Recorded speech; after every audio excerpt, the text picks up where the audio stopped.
नमस्कार मित्र। तारीख थी 31 अगस्त 2025। तिनजियान के सड़कों पर सूरज की किरणें चमक रही थी। हवा में एक अनोखा उत्साह था। संघाई सहयोग संगठन का शिखर सम्मेलन शुरू होने वाले था और विश्व की नजरें इस मंच पर टिकी थी। भारत के प्रधानमंत्री नरेंद्र मोदी अपने चिरपरिचित आत्मविश्वास के साथ में तिनजियान हवाई अड्डे पर उतरे और उनके स्वागत में भारतीय प्रवासियों के नारे गूंज रहे थे, भारत माता की जय, वंदे मातरम। जबकि चीनी कलाकारों ने भारतीय शास्त्रीय संगीत की मधुर धुन से माहौल को और भी रंगीन बना दिया।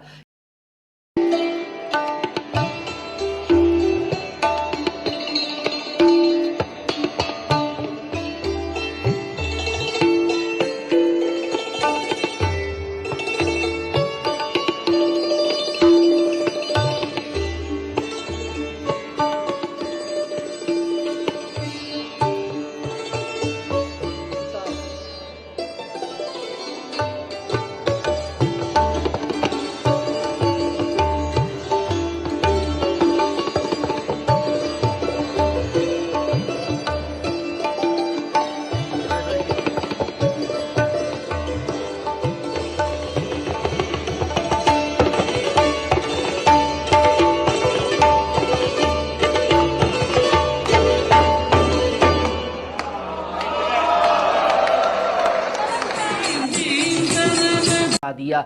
यह एक ऐसा क्षण था कि जो कि न केवल कूटनीतिक की किताबों में दर्ज होने वाला था बल्कि इतिहास की गलियों में भी गूंजने वाला था। 1 सितंबर की सुबह तिनजियान के भव्य सम्मेलन हाल में मोदी की मुलाकात हुई रूस के राष्ट्रपति व्लादिमीर पुतिन से। और यह कोई साधारण मुलाकात नहीं थी। जैसे ही दोनों नेता एक दूसरे से मिले, पुतिन ने मुस्कुराते हुए कहा, प्रिय मित्र, आपका स्वागत है। मोदी ने जी भी जवाब दिया, व्लादिमीर, भारत और रूस के मुश्किल वक्त में हमेशा एक दूसरे के साथ खड़े रहे हैं।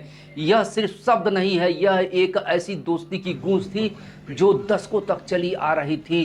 दोनों नेताओं ने एक ही कार में सम्मेलन स्थल से होटल तक का सफर किया और यह एक छोटा सा पल था, लेकिन इसका संदेश बड़ा था। अमेरिका के राष्ट्रपति डोनाल्ड ट्रंप ने भारत पर रूसी तेल खरीदने के लिए 50% टैरिफ ठोक दिए थे, लेकिन यह तस्वीर दुनिया को बता रही थी कि भारत अपनी ऊर्जा सुरक्षा व रणनीतिक स्वायत्तता से कोई समझौता नहीं करेगा। पुतिन ने कहा कि हमारे संबंध सिद्धांतों पर आधारित है, न कि दबाव पर। मोदी ने सहमति में सिर हिलाया और यूक्रेन संकट पर भारत के शांतिपूर्ण रुख को दोहराया। हम संवाद व कूटनीति के रास्ते पर विश्वास करते हैं। और उन्होंने कहा कि अपनी हाल की यूक्रेन यात्रा का जिक्र करते हुए पुतिन ने मुस्कुराते हुए एक वादा किया कि वह दिसंबर 2025 में भारत आएंगे और 4 साल बाद अपनी पहली यात्रा पर यह एक भारत रूसी साझेदारी के 15 साल पूरे होने पर जश्न होगा। दोनों नेताओं की यह मुलाकात एक बार फिर यह साबित कर दी कि भारत और रूस की दोस्ती समय और दबाव की कसौटी पर हमेशा खरे उतरे हैं। उसी दिन 23 अगस्त तिनजियान की एक हॉल में मोदी की मुलाकात चीन के राष्ट्रपति शी जिनपिंग से। यह मुलाकात भी कम दिलचस्प नहीं थी। शी ने व्यक्तिगत रूप से मोदी का स्वागत किया और दोनों नेताओं के बीच गर्मजोशी साफ झलक रही थी। भारतीय शास्त्रीय नृत्य और संगीत के प्रदर्शन ने माहौल को और भी जीवंत बना दिया। हमें अपने संबंधों को और मजबूत करना होगा, शी ने कहा। मोदी ने सहमति में जताई और सीमा विवाद, व्यापार व सांस्कृतिक आदान प्रदान पर खुलकर बात की। दोनों नेताओं ने सीधी उड़ानों और वीजा प्रक्रिया को आसान करने का फैसला किया। मोदी ने शी को कहा कि भारत आने का न्योता दिया और शी ने भी मुस्कुराते हुए यह निमंत्रण स्वीकार कर लिया। यह एक ऐसा पल था जो भारत चीन के संबंधों में नई शुरुआत की और इशारा कर रहा था कि मोदी ने एशिया के मन से वैश्विक आर्थिक स्थिरता के लिए भारत चीन के सहयोग की जरूरत पर जोर दिया। यह बयान जापान में उनके हाल की टिप्पणी से मेल खाता है, जहां पर उन्होंने कहा था कि भारत और चीन को मिलकर वैश्विक चुनौती का सामना करना चाहिए। लेकिन इसके पीछे एक बड़ा संदेश था। अमेरिका टैरिफ युद्ध के खिलाफ भारत, चीन और रूस को एकजुट हो सकते हैं। यह सब देखकर अमेरिका तिलमिला गया और अमेरिकी राष्ट्रपति डोनाल्ड ट्रंप के ट्रेड एडवाइजर पीटर नावरो ने भारत की रूसी तेल खरीद पर विवादास्पद बयान दिया। उन्होंने आरोप लगाया कि भारत रूस से सस्ता तेल खरीदकर इसे रिफाइन कर महंगे दामों पर बेच रहा है और इससे ब्राह्मणों को मुनाफा हो रहा है, जबकि आम भारतीयों को नुकसान हो रहा है। इस बयान को लोग भारत में जातिगत विभाजन को पैदा करने वाली अमेरिकी कोशिश मान रहे हैं। रूस यूक्रेन युद्ध के बाद पश्चिमी देशों खासकर अमेरिका और यूरोप ने रूस पर प्रतिबंध लगाए हुए हैं, जिसमें कि रूसी तेल की खरीद पर रोक शामिल है। लेकिन भारत ने तटस्थ भूमिका अपनाते हुए रूस से सस्ता कच्चा तेल खरीदना जारी रखा। भारत इसे रिफाइन कर यूरोप, अफ्रीका, एशिया और सबसे बड़ी बात यूक्रेन जैसे देश को बेच रहा है, जिससे भारत को आर्थिक फायदा हो रहा है। अमेरिका का कहना है कि इसे रूस की युद्ध मशीन को फंडिंग मिल रही है और अमेरिका के करदाताओं को यूक्रेन की मदद के लिए ज़्यादा पैसा खर्चा करना पड़ रहा है।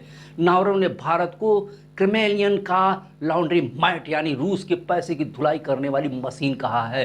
उन्होंने कहा कि भारत दुनिया का सबसे बड़ा लोकतंत्र होने के बावजूद रूस और चीन के साथ में गठजोड़ कर रहा है। यह बयान प्रधानमंत्री नरेंद्र मोदी के शंघाई सहयोग संगठन समिट के दौरान चीन के राष्ट्रपति शी जिनपिंग के मुलाकात के ठीक बाद आया है।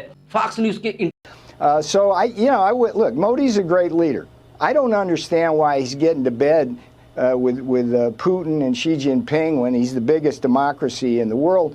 So I would just simply say to the Indian people, please understand what's going on here. You got Brahmins profiteering at the expense of the Indian people. We need that to stop. Yeah, and we'll be watching. Interview में नायडू ने सीधे भारतीयों को संबोधित करते हुए कहा कि मैं चाहता हूं कि भारतीय समझे कि क्या हो रहा है। ब्राह्मण रूसी तेल खरीदकर भारतीय लोगों से कीमत पर मुनाफा कमा रहे हैं, यह हमें रोकना चाहिए। अंग्रेजी में आप इसका अनुवाद जानिए कि you got the Brahmin profiting at the expenses of the Indian people, we need that to the stop. यही सेम वर्ड थे। भारत के क्रोमेनियन के लॉन्ड्री मैट से ज़्यादा कुछ नहीं है। यह यूक्रेनियों को मार रहा है और हमें यानी कि अमेरिकी करदाताओं को यूक्रेन को ज़्यादा पैसा भेजना पड़ा है। मोदी एक महान नेता है, लेकिन मैं नहीं समझ पा रहा कि वे पुतिन और शी जिनपिंग के साथ में क्यों गठजोड़ कर रहे हैं, जबकि वे दुनिया के सबसे बड़े लोकतंत्र के नेता हैं। नावरोव का ब्राह्मण शब्द का इस्तेमाल करना विवादास्पद है, क्योंकि यह भारत की जाति व्यवस्था से जुड़ा हुआ है। कुछ का मानना है कि वह ब्राह्मण को अमेरिकी संदर्भ में एलिट यानी अभिजात वर्ग में इस्तेमाल कर रहे हैं, जैसे कि बोस्टन ब्राह्मण जो कि अमेरिका के अमीर परिवार है, लेकिन भारत में इसे जातिगत हमले के रूप में देखा जा रहा है। नावरोव ने पहले भी भारत को स्ट्रेटेजिक फ्री लोडर यानी कि रणनीतिक मुफ्तखोर कहा है। इस वक्त विपक्ष के नेता क्या कहते हैं, कांग्रेस के कालू ने क्या कहा, वो सुनिए पहले। उदित राज ने नावरोव ने बयान का समर्थन किया। उन्होंने कहा कि मैं पीटर नावरोव के बयान को पूरी तरीके से सहमत हूं कि ब्राह्मण रूसी तेल का फायदा उठा रहे हैं। यह सच है कि भारत कॉर्पोरेट घराने के ऊपरी जातियों के हाथ में है, साधारण भारतीयों को इससे फायदा नहीं मिलने वाला है। इस कालू को कब समझ में आने वाला है कि यह अपने देश पर हमला है, ना कि यह ऐसी कोई बात उठाना। इसको इस बात का अंदाज़ा नहीं है कि अमेरिका का जो राष्ट्रपति है यह जाति के कंधे पर बंदूक रखकर हमको मार रहा है, और इस कालू को यह बात समझ में आनी चाहिए। अगर यह ऐसी बात कहते हैं तो यह घोर निंदनीय है। इससे विपक्ष को मोदी पर हमला करने का एक मौका मिला। तृणमूल कांग्रेस की सांसद सागरिका घोष ने स्पष्ट किया कि नावरोव का ब्राह्मण से मतलब पश्चिमी अर्थ में एलिट है, न कि भारतीय जाति से है, लेकिन उन्होंने इसे नक्सली टिप्पणी करार दिया।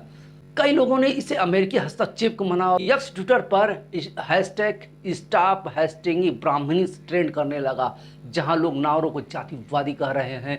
यह ब्राह्मण फोबिया नहीं है, बल्कि भारत के खिलाफ नफरत का टूल किट है।